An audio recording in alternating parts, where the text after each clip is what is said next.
This is a special report from True Crime Today and the Hidden Killers podcast. Welcome back to our continuing coverage of the trial of Scot Peterson, the Parkland School resource officer. Let's go to the courtroom for today's segment number 4. Peterson, 197166CF10A.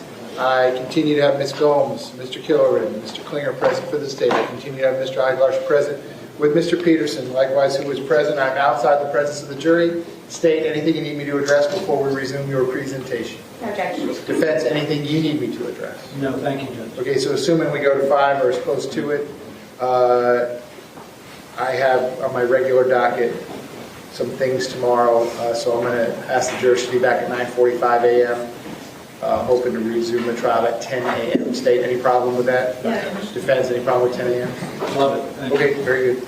Okay, please bring the jury in.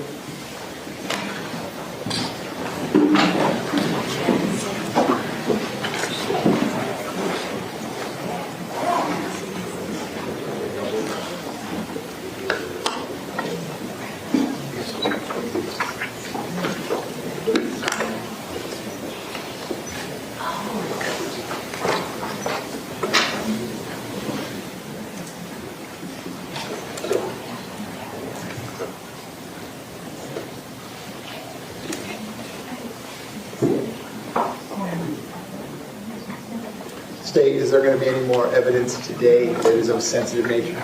Yes. There is. Okay, so We we'll can just leave leave it it. off for now. We'll just leave everything. Yes, please. Okay.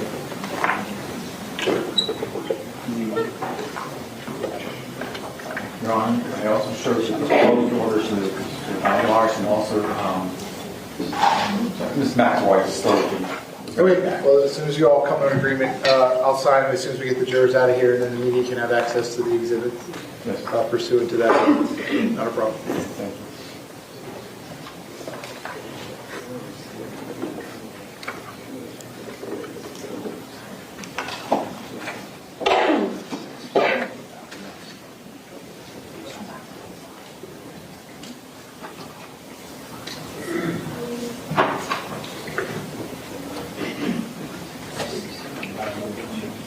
Your Honor, it's the Dell remote.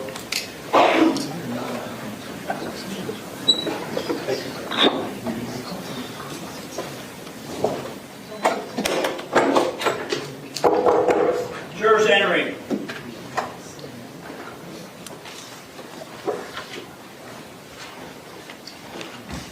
Ladies and gentlemen, welcome back. Come on in. Ladies and gentlemen, welcome back. Come on in. Once you're back in those same seats, you may be seated. All the parties may be seated. Ladies and gentlemen, those of you that are using the notepads, I'll give you a moment to get the notepads back down.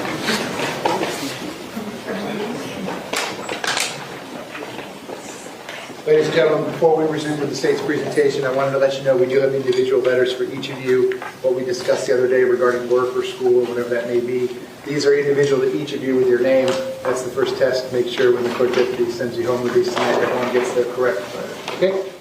Okay, ladies and gentlemen, when we took the restroom break, we were in the middle of the state's presentation. We're going to resume at that point. State, when you are ready, you may call your next witness. Thank you, Judge. Your Honor, may I approach the court for some evidence stickers? You may. Thank you.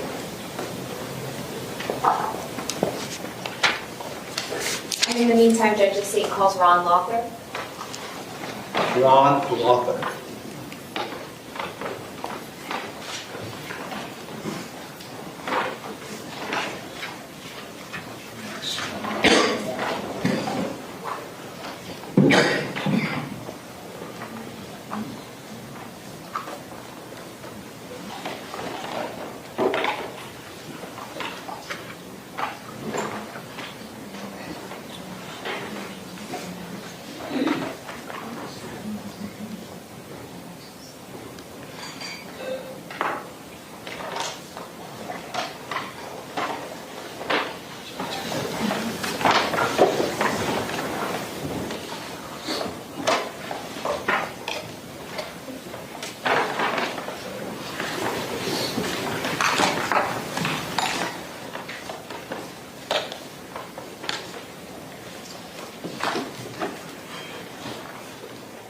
Sir, if I could have you come all the way up here to the witness stand, please.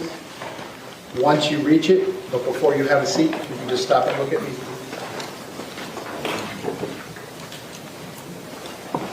Raise your right hand. You swear to tell the truth, whole truth, nothing but the truth. Yes, I do. Please be seated. And sir, once you're seated, if I can get you to scoot that chair up as far as it will go. Can you please state your full name and spell your full name? It's Ronald Lowther, Ronaldlowther. Ms. Gomes, you may inquire. Thank you. And it's Lowther, correct? Yes. Good afternoon, Mr. Lowther. Would you please introduce yourself to the jury and tell them where you work? My name is Ron Lowther, and I work at the Broward Sheriff's Office. I work in the digital forensics unit as a digital forensic video technician. How long have you worked for BSO? I've been with BSO for almost 24 years. What do your duties entail as a technician? Video survey. Could you repeat the title? I apologize. Digital forensic video technician. Digital forensic video technician. What do your duties entail?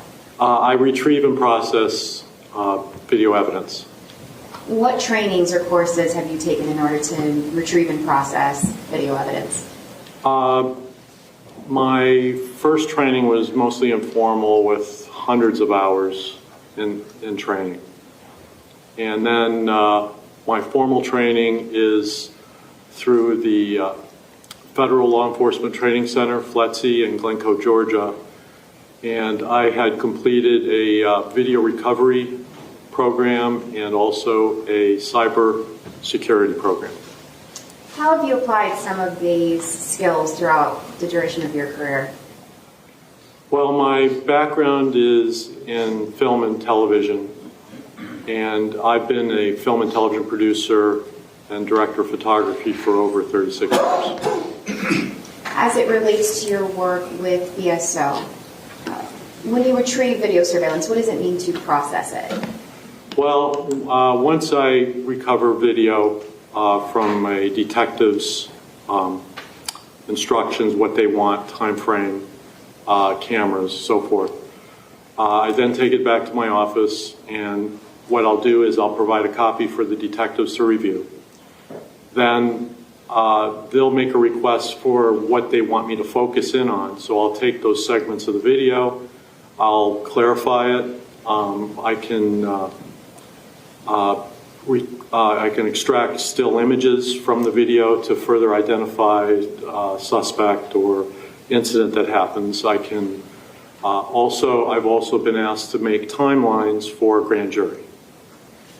Approximately how many times in your career have you processed digital evidence? I'd say probably a couple thousand times. Now, I'd like to direct your attention to the shooting that took place at Marjorie Stoneman Douglas on February 14th of 2018. Did law enforcement extract the server from the campus in order to retrieve video surveillance? Yes. Out of the dozens of hours of surveillance, did you, for this trial, review 6 hours worth of surveillance from February 14th? Yes, I did. Are those 6 hours what is on State's Exhibit F? E? Are those 6 hours of surveillance what's on State's Exhibit E? Yes. May I approach the witness, John? You may. Mr. Lowther, I'm showing you what's been pre-marked as State's E. Do you recognize it?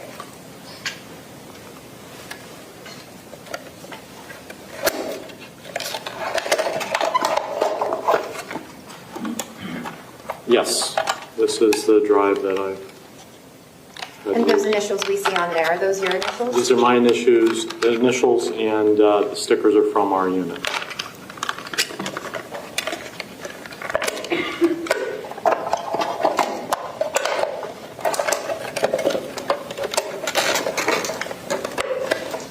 Thank you. And is this a true and accurate copy of those 6 hours of video surveillance? Yes, it is. Judge, at this time, the state moves into evidence what's been pre-marked as State's E as State's 5. Defense, any additional objection? No objections. Okay. So, without defense objection or additional objection, State's E for identification will now be in evidence. That is State's Exhibit 5.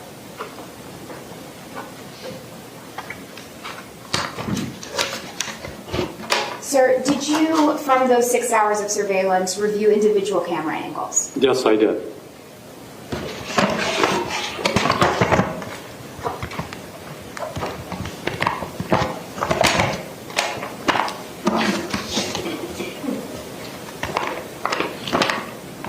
Sir, I'm showing what's been pre-marked as States F. Do you recognize this? States F, a composite exhibit? Yes, those are my initials. Okay. And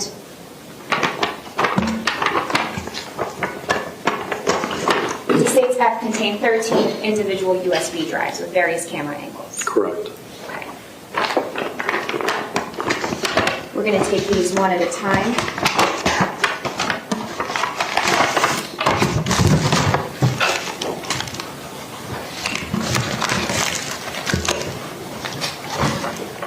I'm showing you States F1. Do you recognize this? I can go closer for me. Yes, this is my initials and CCN. And is this a fair and accurate copy of the surveillance from cameras 1, 9, 61, and 54? Yes. Which we will be referring to as States F1. Yes, on that flash drive, yes. Can you give me the 4 numbered cameras again, please? Yes, Your Honor. 1, 9, 61, and 54. You may proceed. I'm showing you States F2. Do you recognize this? Yes. How do you recognize it? My initials are on flash drive and on the sleeve. And, sir, is this a fair and accurate copy of camera angles 56 and 26? Yes. Now, your initials are on all of these envelopes, correct? Correct, yes. Okay, so I'm going to go through them a little bit quickly, but on States 3, is this a fair and accurate depiction, fair and accurate copy of camera angles 22, 24, 53? Can I refer to some notes? Oh, absolutely. If that would help refresh your memory. Well, I just want to make sure it's... Yes. Which cameras were they? 3. I'm sorry, it's F3, which are camera angles 22, 24, 53, and 30. Okay, yes, that's correct. F4, do you recognize this? Yes. These are your initials? Yep. And is this a true copy or an accurate copy of camera angle 23? Yes, it is. F5, your initials? Yes, And this is a copy of camera angles 56 and 55. that's correct. Yeah. F6, your initials? Yes. And is this an accurate copy of camera angles 61 and 54? Yes, that is. F7, can you see your initials from here? Yes. Okay. And is this an accurate copy of camera angles 54 and 23? Yes, that's correct. F8, Yeah. and is this an accurate copy of camera angles 54 and 12? Yes, those are correct. F9, is this an accurate copy of camera angle 61? Yes. F10, these are your initials, and is this an accurate copy of camera angle 30 and 13? Yes, it is. F11, is this an accurate copy of camera angles 1, 9, 10, 61, and 54? Yes, that's correct. F12, is this an accurate copy of camera angles 54, 61, and 12? Yes. And finally, F13, is this an accurate copy of camera angle 54? Yes, that is.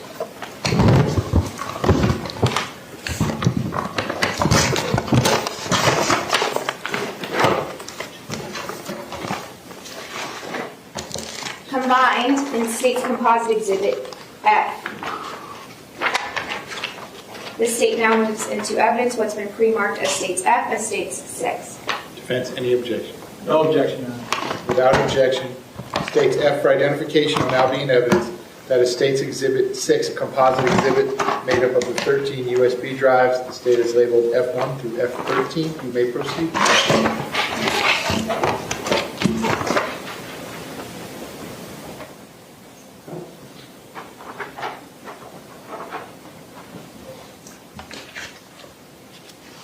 Sir, were you provided with BSO radio dispatch audio from the incident?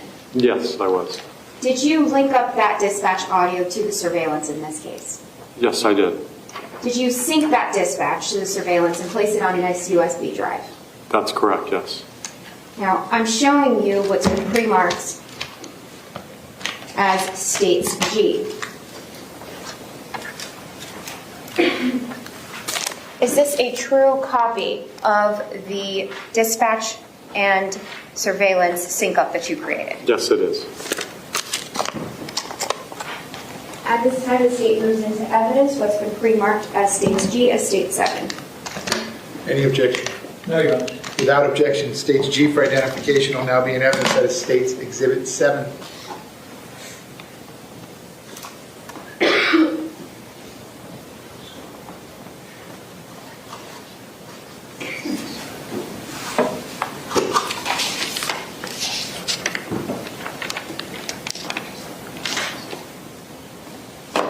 Your Honor, permission to publish what is now in evidence as F13. You want to publish States Exhibit 6 and more particularly F13. Yes. Okay, you may proceed.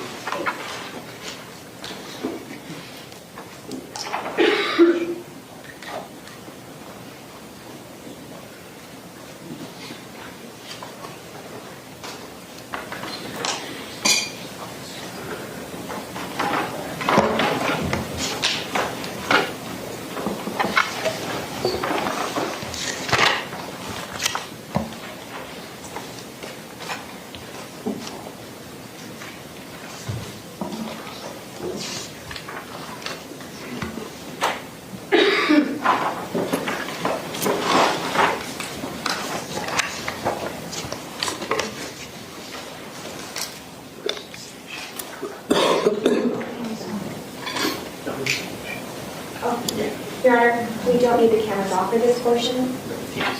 You do not need them We do on. not. We can turn them off. It's okay, Your Honor.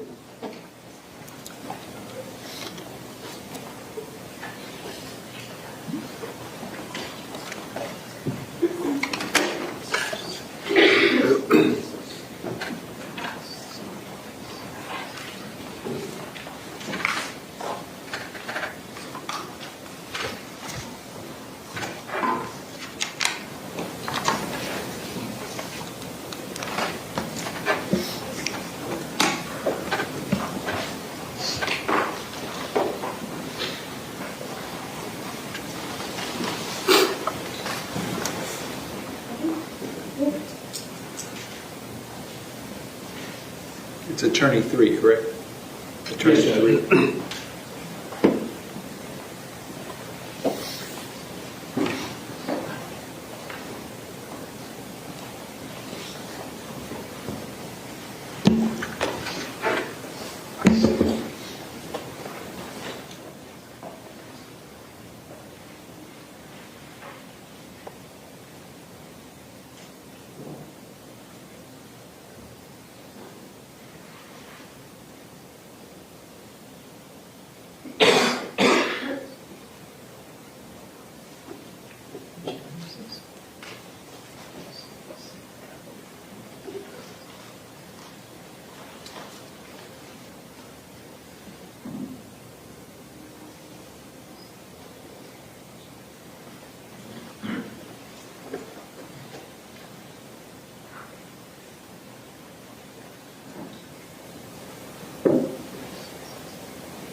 Mr. Luther, what is the time on the bottom of the screen? Or at the top of the screen, I apologize. Top of the screen. It is 2:24:52. 2:24:53.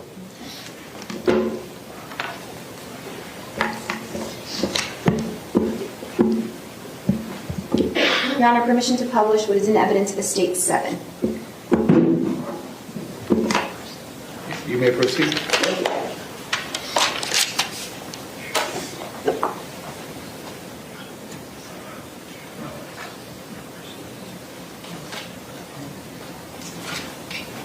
Ms. Gomes, you will tell me if there's anything that requires the screen to go back. Yes, Judge, I will let him know.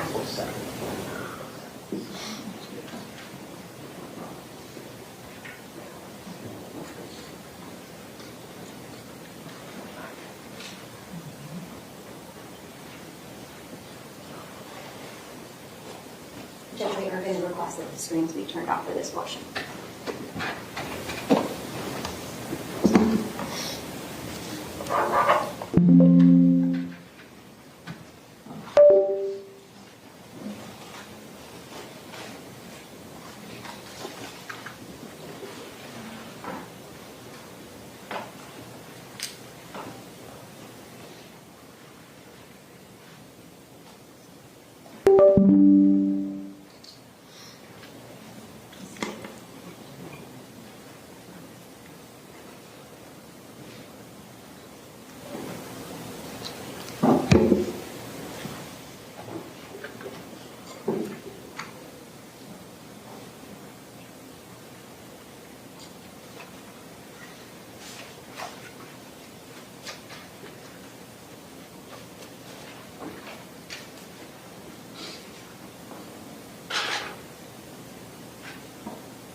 Judge, that was states 6, 7 of the composite. I apologize. We're going to now play state 7, which was what I published. That was F6. Yes, correct. Correct. Instead Okay, of backwards. and now this is 7, which has an audio sync. Correct. Wait, can I hear that again? I heard Yes. state 7, it's not? No, it was supposed to be. We're going to play state 7 now. So what was that? That was F7. F7.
Mr. Luther, you combined these screens to play side by side in sync for timing, correct? Correct, yeah, the times are synced together.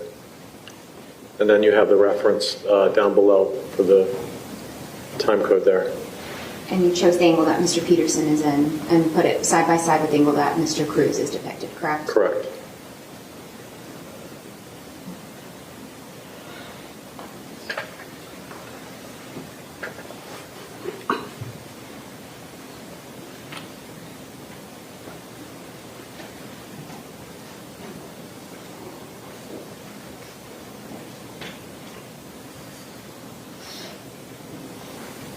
And you chose these camera angles to follow the route that Mr. Peterson takes in the golf cart, correct? Correct, yes.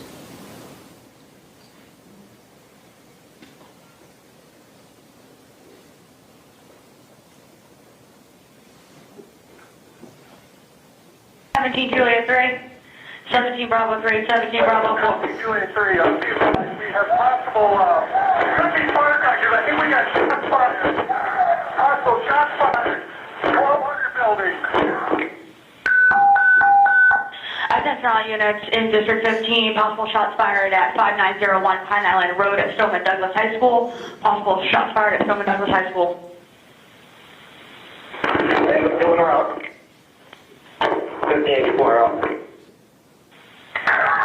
Juliet 3, make sure we get some units over here. I need to shoot down Stoneman Douglas. The intersection.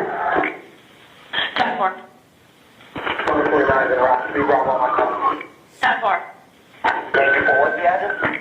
5901 Pine Island. We're talking about the 1200 building. It's going to be the building off of Kohberger Road. Any description about coming up from Westlake Middle? We don't have any description yet. We just hear shots, but appears to be shots fired. I'm over on the south side, over by the 700 building. Angle trying to shut you down east on Holmberg at the divide between Blades and the high school. 70 Bravo 1. I'll get the west side of Stoneman on Holmberg. 10-4, west side of Holmberg. 724 responding. Hey, Julie, what?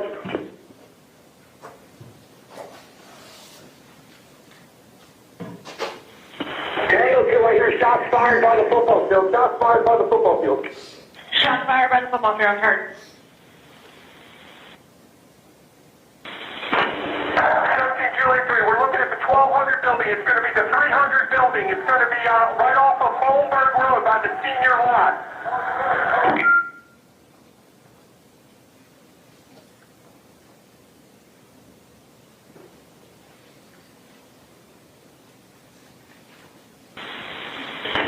The school locked down, gentlemen. Attention all units not working the signal 33, go to Bravo channel for regular traffic. Some students say they thought it was firecrackers and went out sure by the football field. 26, no, we also heard it over by inside the 1200 building. We're locking down the school right now. Make sure there's no pedestrian traffic anywhere on Holmberg Road. 15 Echo 2 on 51. Unit advising 51. 15 Echo 2, and if we have any District 15 while we get a take my spot also. 15 Bravo 4 is going to respond out, please.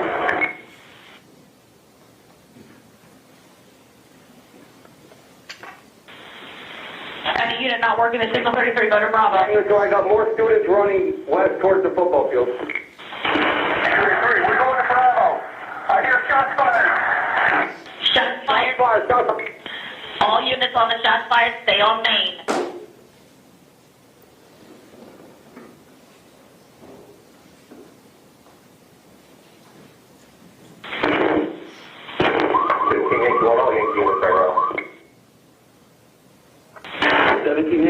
definitely have shots being fired.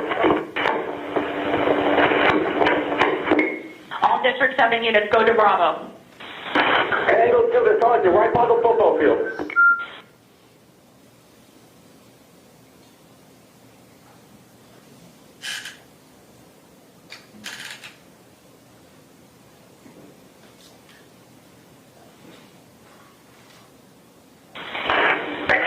Make sure I have a unit over in the front of the school. Make sure nobody comes inside the school.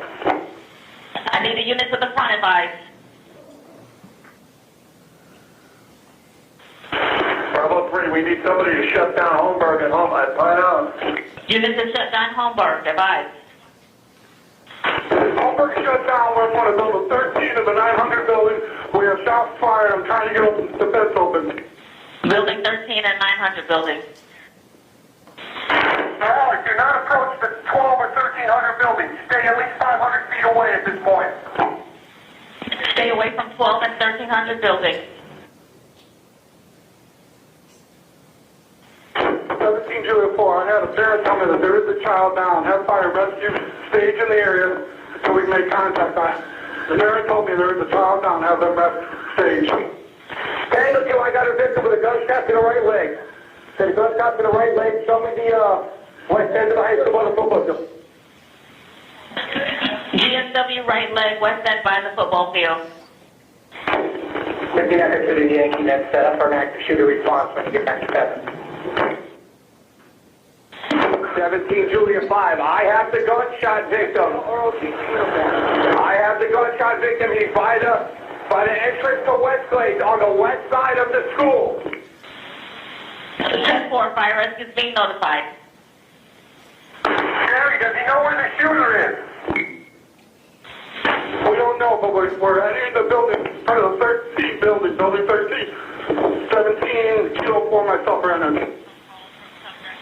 Does anybody have bolt cutters? I can get this kid out of the fence.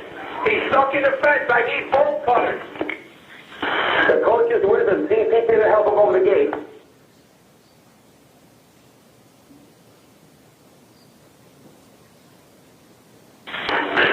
Kilo 4. Let's get a command post set up on the south side of the Sawgrass in Coral Springs off of Pine Island. The gate for the student entrance is unlocked. We need to get units in here so we can start trying to find this guy. Victim saying it's a male in a hoodie he could not describe with at least an AR-15 if not an AK-47. 10-4, all units be advised of male in a hoodie, possible AR-15 or AK-47.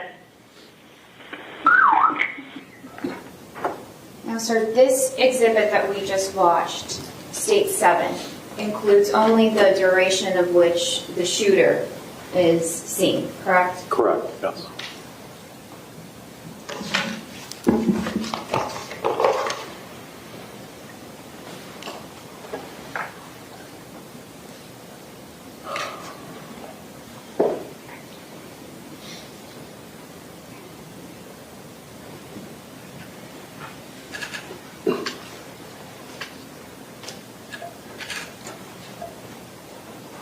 Judge, I have nothing further for this witness. Okay, cross-examination, go ahead.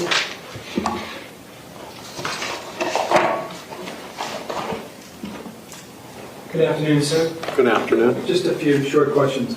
Who instructed you to do the work that you did here?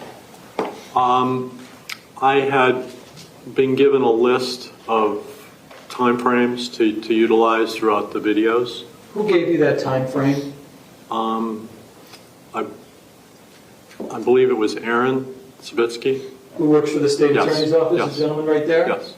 Okay.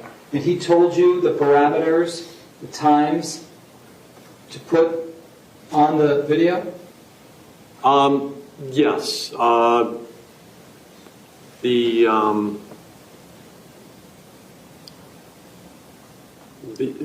From the other part with Cruz, I believe I had already had something in place for that already from previous trial.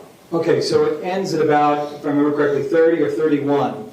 Were you instructed to include anything more or just end it right there? That's where I had to end it. Did you know that there were additional statements made by my client over the dispatch? That's all I had for dispatch. There was no other audio that I was supplied with. Okay. But wait, excuse me for that.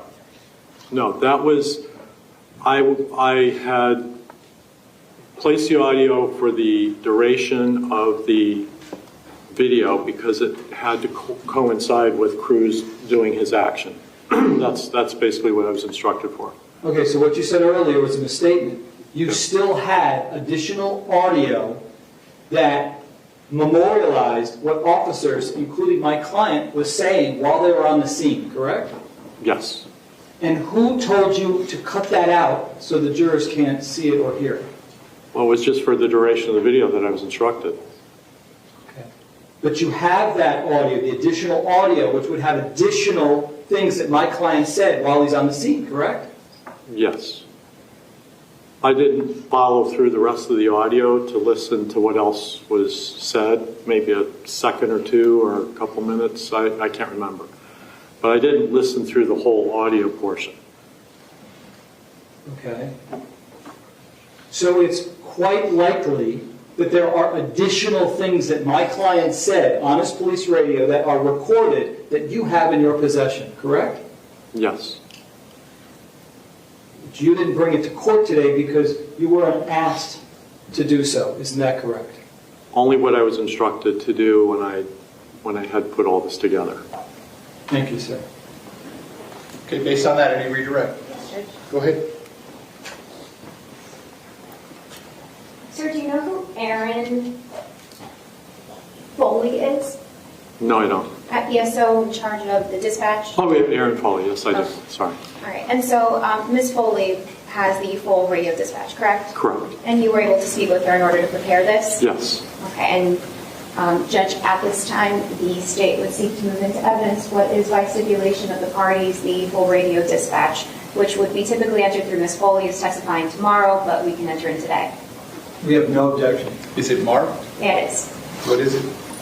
It's going to be states H. All right, and defense, no objection? No objection. All right, so without objection, states H for identification will now be in evidence. That is States Exhibit 8.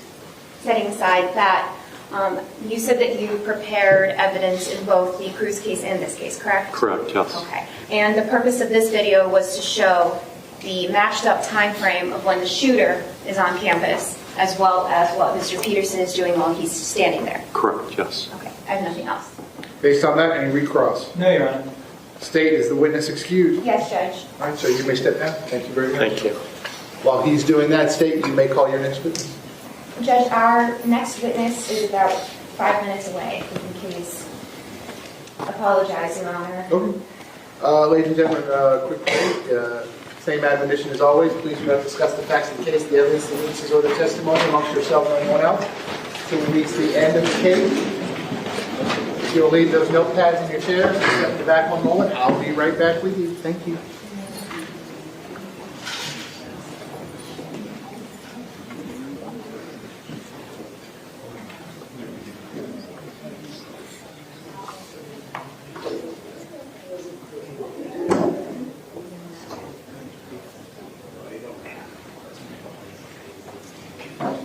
Okay, we're outside the presence of the jury. Everyone can be seated. State, Ms. Wilcox needs State's Exhibit 8 to be marked, please. Besides that, we'll be in a quick recess. State, tell me when you're ready to resume. Okay, Judge, I apologize for the delay. Okay. Welcome back, ladies and gentlemen. Come on in. Once you're back in those seats, you may be seated. Ladies and gentlemen, you may be seated. All the parties may be seated.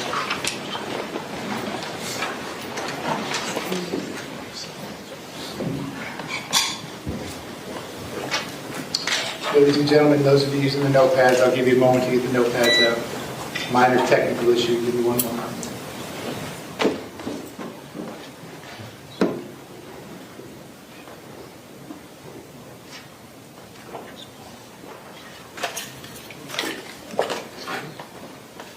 Okay, State, ladies and gentlemen, when we took our final restroom break of the day, we were in the middle of the State's presentation. We're going to resume at that point. State state. When you're ready, you may call your next witness. Officer Jeffrey Heinrich.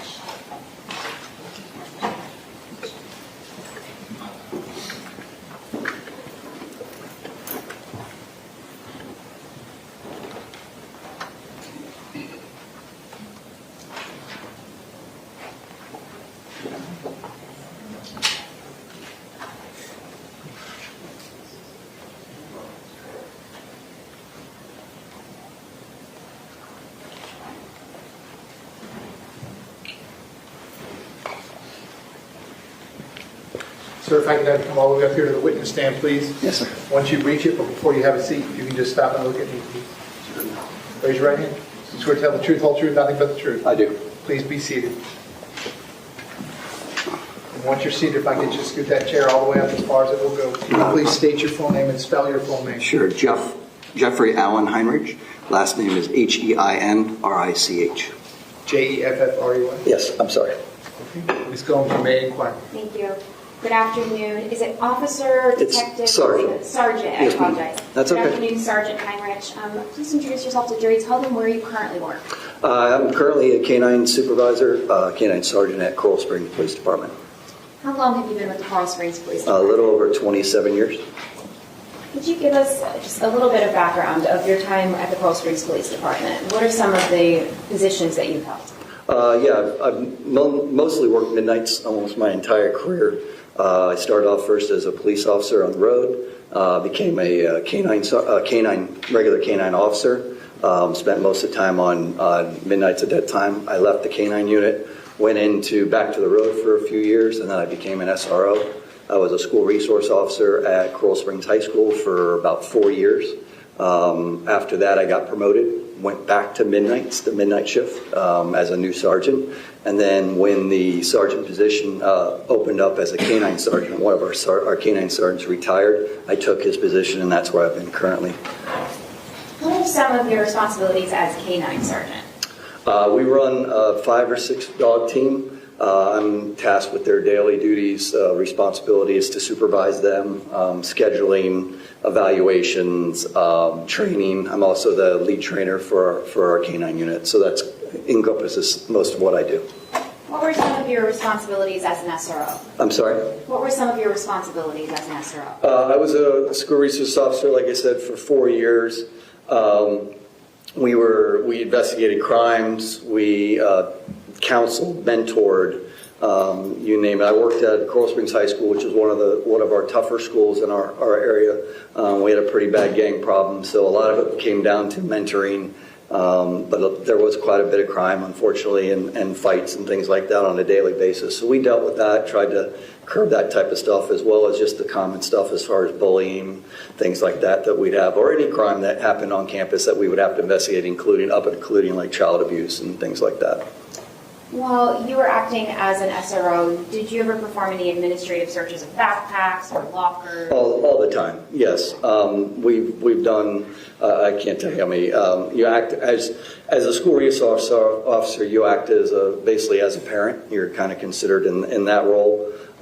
So you have exceptions to where you can actually search people's backpacks, things like that. It's kids' school, stuff like that. If we get a call of somebody that may have narcotics, we can actually bring that person into school and actually search their backpack, stuff like that. So we would do that type of stuff on a very regular basis at the school that I was at. And that's different than needing a search warrant, right? That's correct. Out in the public, or if I was working the road out as a officer, I would need probable cause. I would need much more than that. With working in the schools, because of the safety and the safety of the students, I guess your longitude would be a little bit broader. Now, do you yourself live in the South Coral Springs area? Yes, I live in Coral Springs. I've actually grew up there. I went to Coral Springs High School. And are you familiar with Marjorie Stoneman Douglas? Yes, my wife and my son both. My wife worked there as a teacher, and my son was a student there. Back in February of 2018, was your wife employed at Stoneman Douglas? Yes, she was a PE teacher as well as an assistant athletic director. And was your son in February of 2018 enrolled at that school? Yes, he was a junior. Were you working on February 14th of 2018? No, I was actually, my son played baseball there, so I was actually out on the baseball field. I manicure the baseball, I guess that would be the best word. I'm a lawn maintenance guy, I guess you want to call it. So I take care of the actual playing surface, which is the clay, and then I also, the infield's made out of grass, so I'll mow the infield.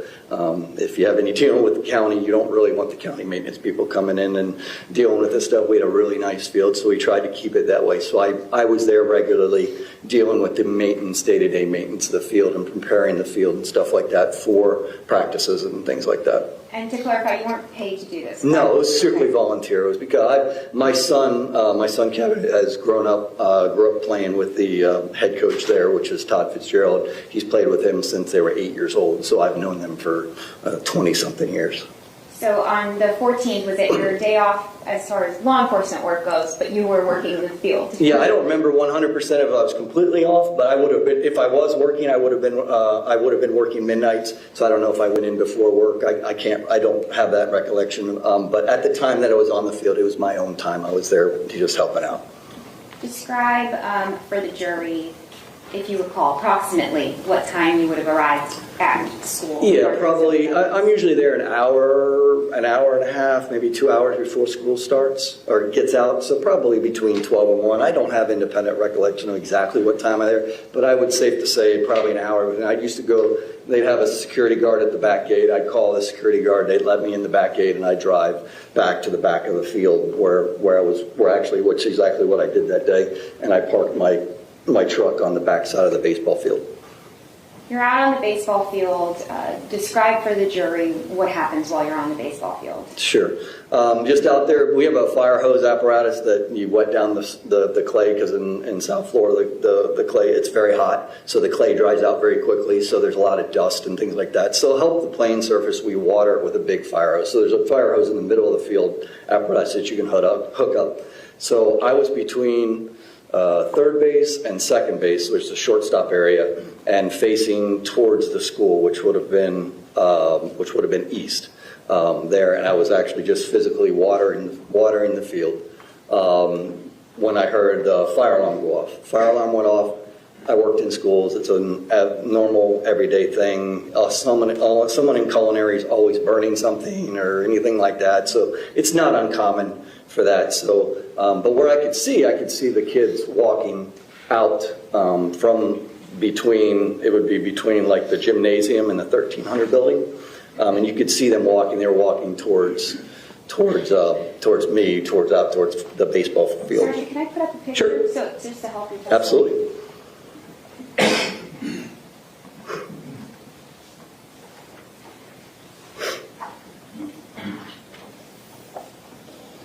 Judge, may I use the monitor to show what's already in evidence as States 1? I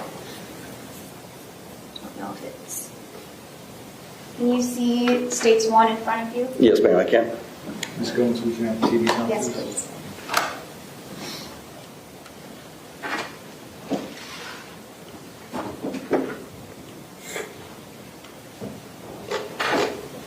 Okay, so you were just referencing the field that you were, I guess, manicuring. Correct, that's the one directly right next to the football field. Okay, your screen is actually interactive. Oh, okay. So I'm going to give you just a moment. Sure.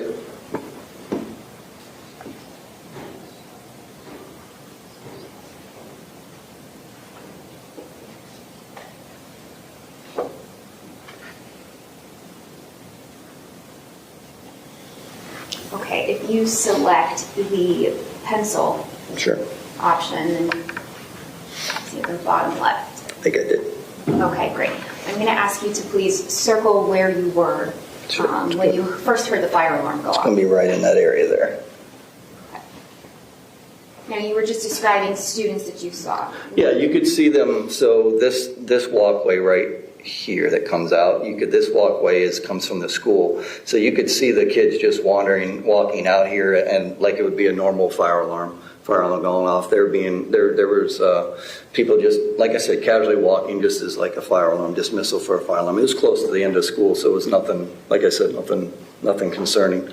Was out there, and then I don't know, a minute or so later ago, I heard what I thought at the time, and I said in my deposition, was fireworks. It sounded like like a couple bangs going off. Again, I didn't think anything of it because I'm not getting anything else. The kids are still walking normal. Nobody's running. Nothing seems to be wrong.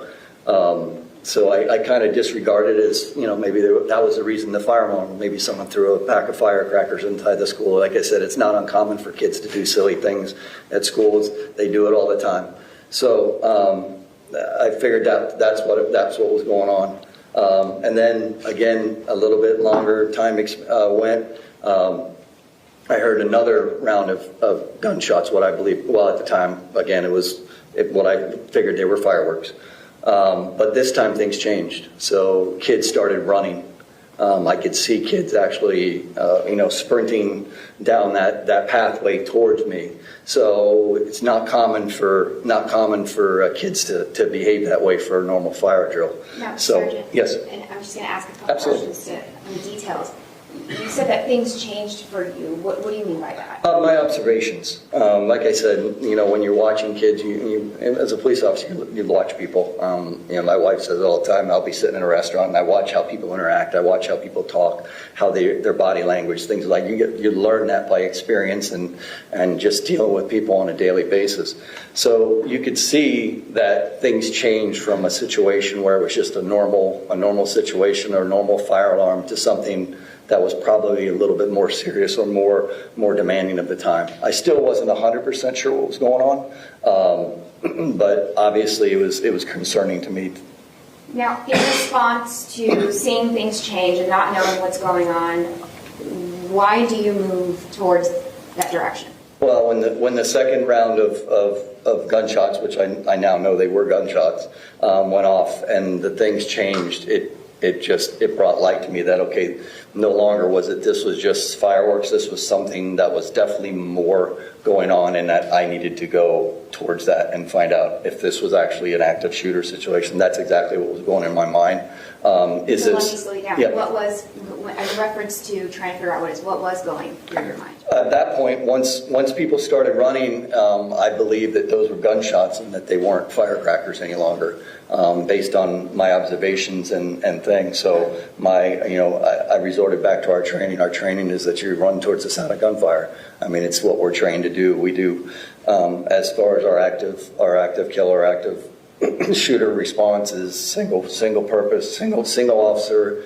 You go to the sound of gunfire. So I didn't have a gun with me that day, unfortunately. I do carry my gun off duty sometimes. Back then, now I carry it everywhere I go, unfortunately. But that day I chose not to carry it. And there's multiple reasons for that. My kid uses my truck. He leaves his stuff in my truck. I was wearing a pair of baseball shorts and a t-shirt. I was out mowing the yard, using water. All those things are not good for firearms. And a lot of times, something that I was going to ask you while you're out on that yard. What are you wearing? I'm wearing just a pair of short t-shirts, basketball shorts, and a t-shirt. So you don't have your firearm and you're in athletic clothing. Correct. But you run towards the sounds of the gunfire. Yeah, it was just instinct. I wanted to find out what was going on. I mean, I didn't know what I was going to do if I encountered something, but so I took off running towards through the gate. There's a gate right here at the end of the baseball field. I ran through that gate and then up along that corridor until you can see that little shed. I'll redo it for you. So you come through this there, and you come through, and then there's a shed right about here. There was a security specialist, Elliot Bonner, was there. He's an old coach that I've known for, 30 years. Former military guy, everything, done just about everything you can believe. He played in the NFL all the way. So I met him he was on his golf cart. He was backing up to where that shed was. He immediately told me, and our conversation was very, very short, immediately told me that it was a code red, which from my training experience meant basically we're locked down. It's an imminent threat, active killer type situation. And then he said it was an active killer, active shooter. There was an active shooter, and that Coach Feist had gotten shot. While you're standing there and you get that information, how does that change what you do next? Coach Feist, well, I knew 100% what we were dealing with at that point. So Coach Feist, I mean, I've known Coach Feist for years that my son was there. He was his football coach. So it does change things on a personal basis. Knowing that it is an actually true active shooter, but at that point there was no stimulation, there was no gunfire, didn't know exactly where it was. I knew it was somewhere in the area of that for us it would have been the northwest area of the school, somewhere around the gym, 1300 building, 1200, that's where it sounded like it was coming from. And let me slow you down, a couple of things there. How did you know that it was coming from that direction if you hadn't actually been standing near where the gunshots were happening? Well, I didn't when I was back. I mean, I couldn't tell exactly where they were coming from when I was back on the baseball field. But when I got closer to the building and went towards the building and got and observations from people running away from those buildings, the information I got from Coach Bonner. But then I still didn't have that stimulation of the gunshots starting again. So I walked from where I was with Coach Bonner into this parking lot area, right about into here. That's where I came across Kyle Lamont. And Kyle was a student that was on the third floor of the building that had been shot. He had actually ran down from the third floor, and I met him in the parking lot. When he came across, he was running, obviously. He was screaming, yelling. He'd been shot. He wanted his mom. He wanted us to call his mom. So he had a catastrophic leg injury. I don't remember which leg it was. I can't recall it this time. I think it was his right leg. It was to me, based on my experience, was a life-threatening injury. Being that I didn't have a weapon, my first priority at that point is to take care of this kid and make sure he doesn't die. So I grabbed him. Sorry, yeah, that's okay. You talk very fast, and I have to slow down I'm just a sorry. bit. You've said the word stimulus and stimuli a couple times now. Can you explain to the jury when you use that word specifically what you mean? Well, for us, and especially in an active shooter situation, things change based on your stimulus. If you have gunshots that are actually actively going off, we're trained to go towards the sound of gunfire. So in our training, if the gun is going off and the shot is being thing, people are dying. And that's the way you have to think about it as a police officer. If that gun's going off, someone's dying, especially on a school campus, because active shooters are so prevalent nowadays. So that resorts back to your training. So that's really what I mean by the active stimulus. When there is no active,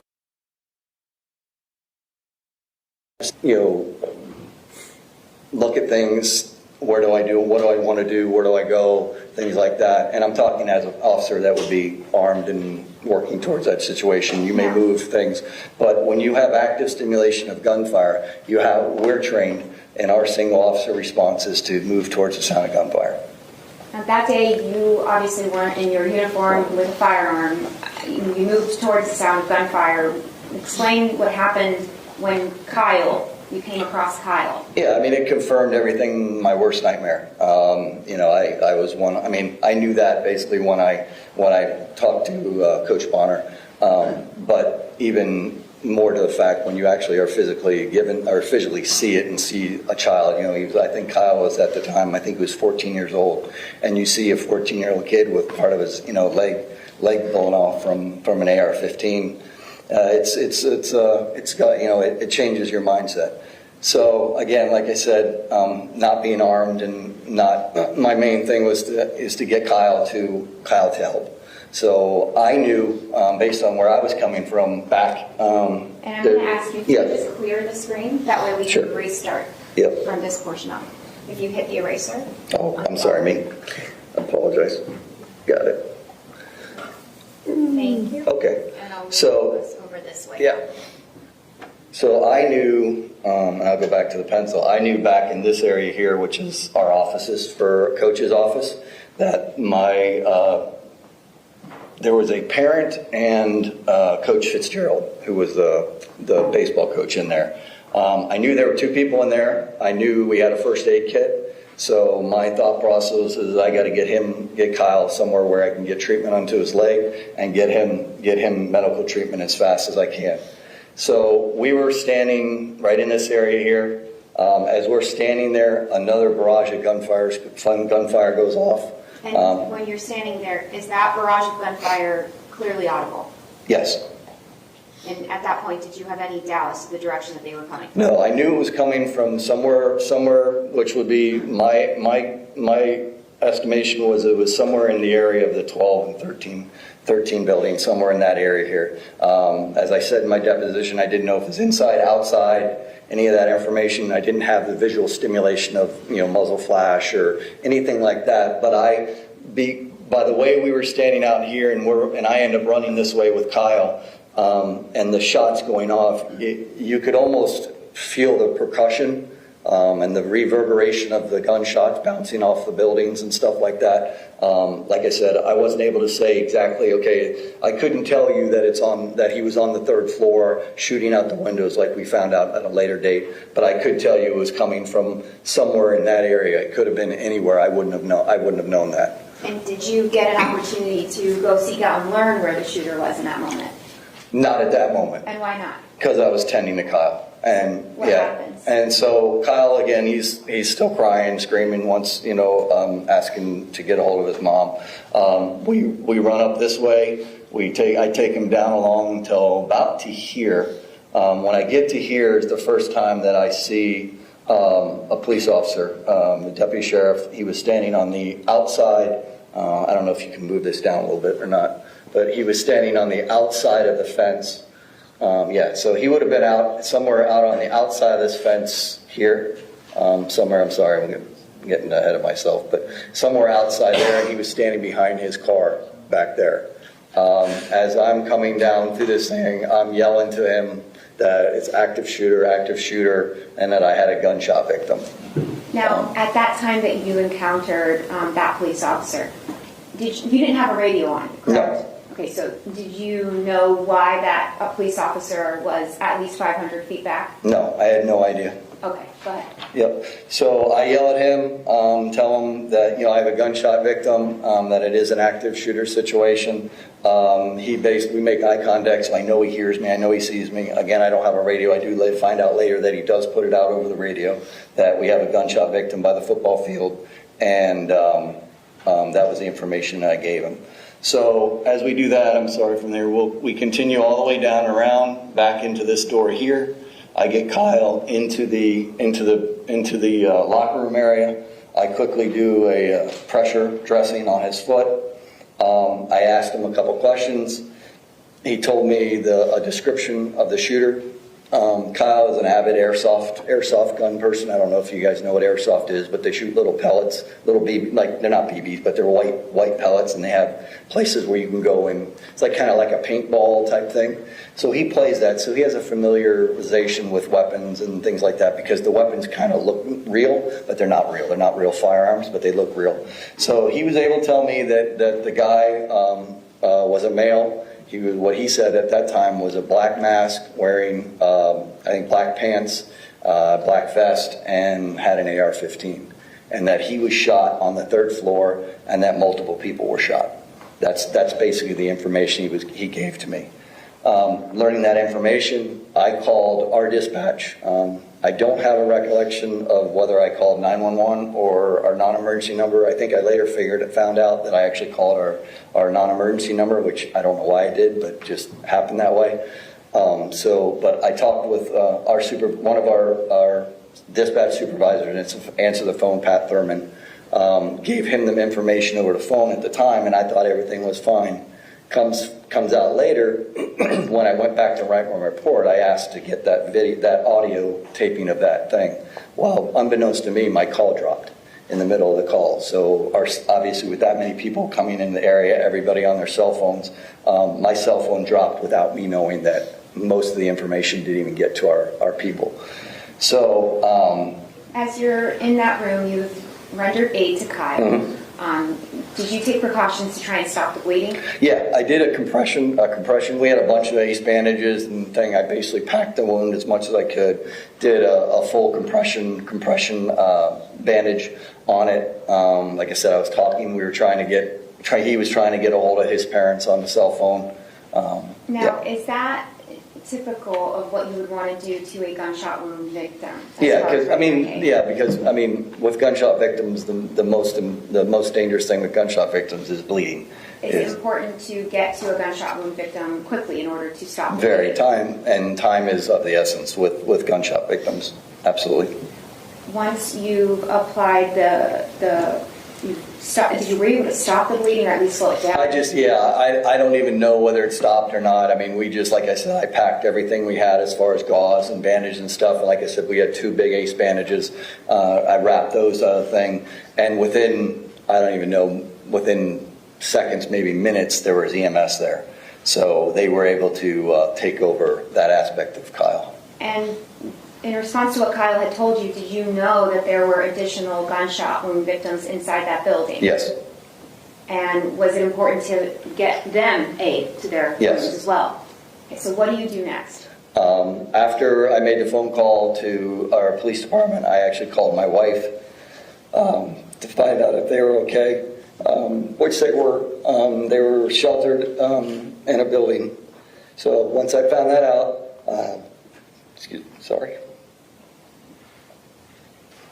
Once I found that out, I went outside. When I went outside, I met who actually is our chief now, deputy. At the time, he was a captain. Now he's our chief of police, which was Brad McKeon. Brad McKeon at the time was a SWAT commander, or SWAT XO for our SWAT team. He had pulled up basically right here into this area here. His car, his exposition was parked there. He had a SWAT vest and an extra handgun.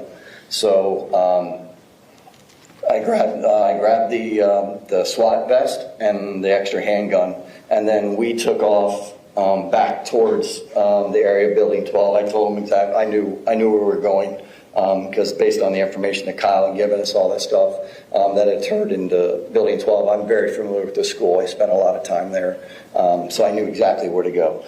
So basically, we went out this thing back through here, back up along to here. We checked, and as we'd go in, we're clearing because you don't know. I mean, we haven't had at this time. We haven't had any more active stimulation. There's no more gunshots. There's no more, active stimulation of what actually could be, or that people are being shot or anything at this point. So it's unknown exactly where this suspect is. He could be, he or they could be anywhere. You don't have that information. So we were checking, places like we checked the shed, and then we checked over towards this area. But then we ended up on the corner, right here on the corner of Building 13. When we came around the corner of Building 13, Coach Weiss was laying right here, right outside the door of the stairwell.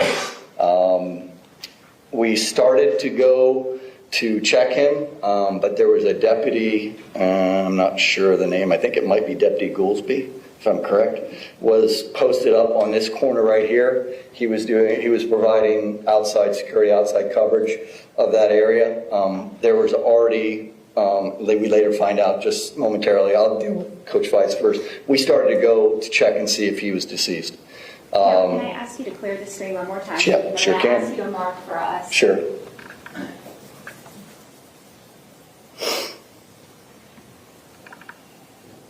One more time. When you first walked up, where was We'll show you exactly. All right. Weiss? So we walk up, and we are stationed right here on the corner of Building 13. Coach Weiss is laying on his back right outside of the door that goes out of the stairwell. And at this point, you don't know whether there's still an active shooter inside the 1200 building, correct? No, we didn't even know there was people inside the building at the time. That we didn't know that until we started to go across this thing. We were going the plan. Me and Chief McKeon now. Our plan was going to go into the building. But go ahead. Knowing that you have seen a student that's been shot, there's an active shooter on campus. Why are you entering that building? Because that's the last place that we had information where that subject was. That's where we still believed he possibly could be at that point, based on the information that I had. Okay, and what happens next? We start to go out across. The officer Goolsby, who's standing over here, reaches out to us, calls out to us, basically says, don't check him. We've already checked him. He's deceased. We then move right back to where we were, and we look up, and you can see the third floor windows that were shot out from the third floor. Me and Chief McKeon look at each other and like, this isn't a really good place for us. We're kind of out in the open here. We don't want to be here. So we walked across this way, well, jogged, whatever, ran across this way, and then we paired up with Deputy Goolsby, myself, and Officer McKeon, Chief McKeon, and we stayed in this particular position right here and covered this backside of the building. Reason we didn't go inside is what we were told by Deputy Goolsby is that there were already 2 teams inside. We didn't think there would be, we thought that would be, we didn't know if they had already actively started to search the school. We didn't know what was going on, so we didn't want to put ourselves in the position where we opened a door and you're friendly fire or anything like that. So we decided that the best case for us would be let the people that are already inside the building, there were supposedly already 2 teams in there, go ahead and search that building, and we'll provide cover on the outside. What is friendly fire? Officer versus officer. So, obviously with me, I can share that when I came around this corner here on this south side, Deputy Goolsby actually didn't know if I was a police officer or not, because all he saw was a pair of shorts and a T-shirt and a vest. Even though our vests do say police on them, even our SWATs do. But it's not you look for the guy in the uniform. You look for the guy in things. So when he saw somebody that wasn't wearing a uniform, he automatically like, whoa, what's that? So that would be a case of friendly fire. So so we decided that we're going to go ahead and stay on the outside of that building, and like I said, provide cover from there. And were there other officers inside? Yes. Yes, there was. From what there's I don't know how many, but there were 2 teams. We stayed in that position for quite some time.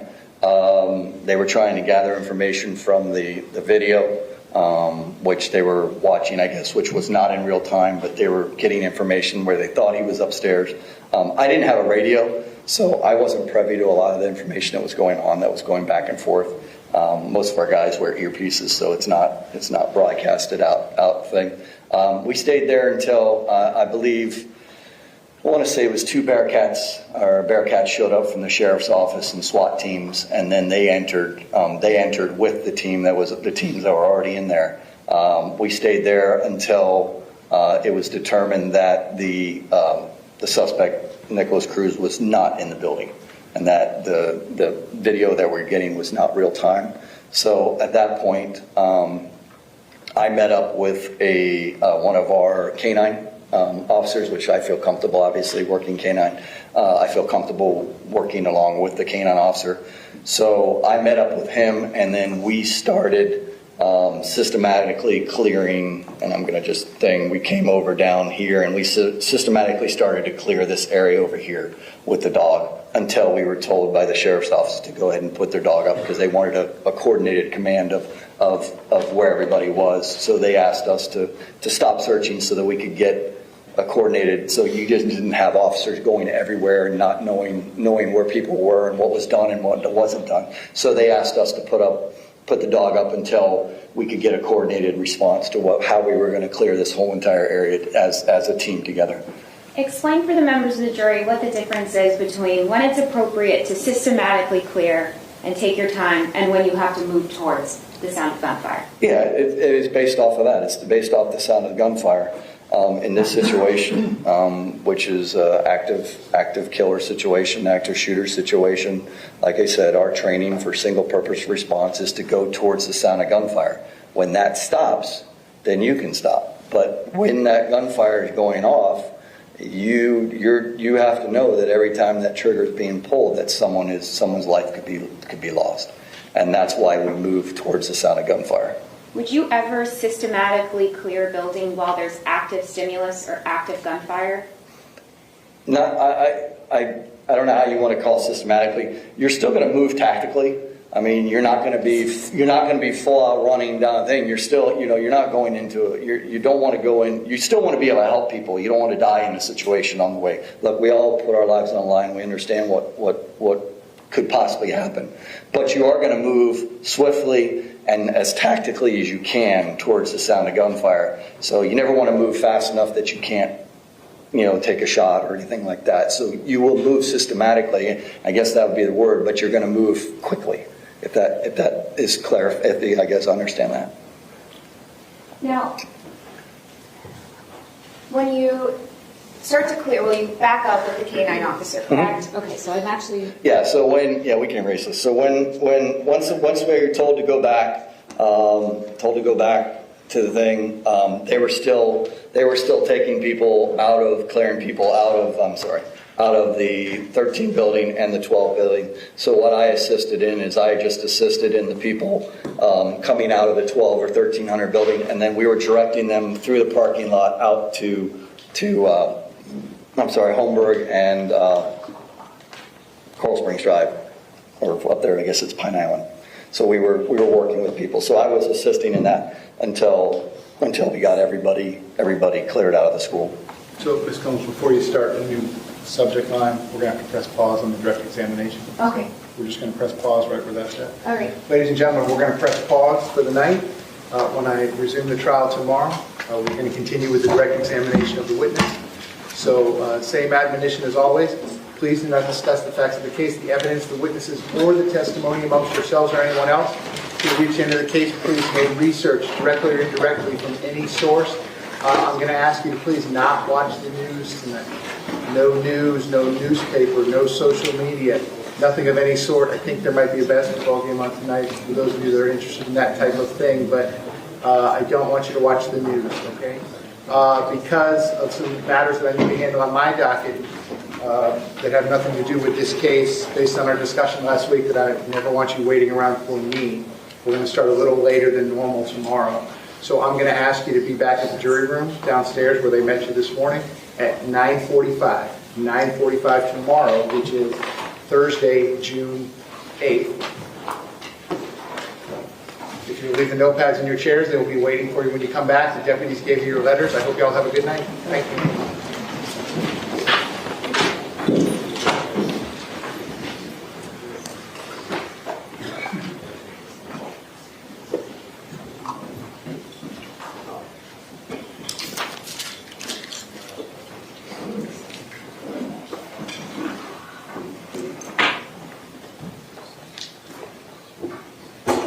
Okay, we're outside the presence of the jury. Everyone can be seated. Sir, I'm going to have you step down. No problem. You can talk to anyone you want about anything you want, just nothing having to do with this case or your testimony. Yes, sir. Just like you remain on the witness stand. Yes, sir. I'm going to ask you to be back here at 10 o'clock tomorrow morning. Yes, sir. 10 o'clock tomorrow morning. Thank you. Okay, while he is stepping down, state, besides your order regarding the evidence, is there anything you need to address before we recess the trial for the day? Nothing besides that, and that's ready to go. Defense, anything you need me to address before we recess the trial for the day? No, Your Honor. Thank you. All right, Mr. Klinger, you have the order. Yes, sir. And copies, or we can give the original to my clerk, and then we're going to be in recess, and I guess, I'm not sure I did this procedure before, but I guess the designated media persons can come up into the well of the courtroom once we're in recess and view the evidence. Is that how you did it for us? Yes. Okay, very good. Okay, so then the trial of, I'm going to ask you all to try to be back at... That wraps up segment number 4 in today's coverage of the trial of Scot Peterson, the Parkland School resource officer. Keep it here and press subscribe so you don't miss any of our continuing coverage on this case as it continues to unfold. I'm Tony Bruschi. Stay with us. This has been a special report from True Crime Today and the Hidden Killers podcast.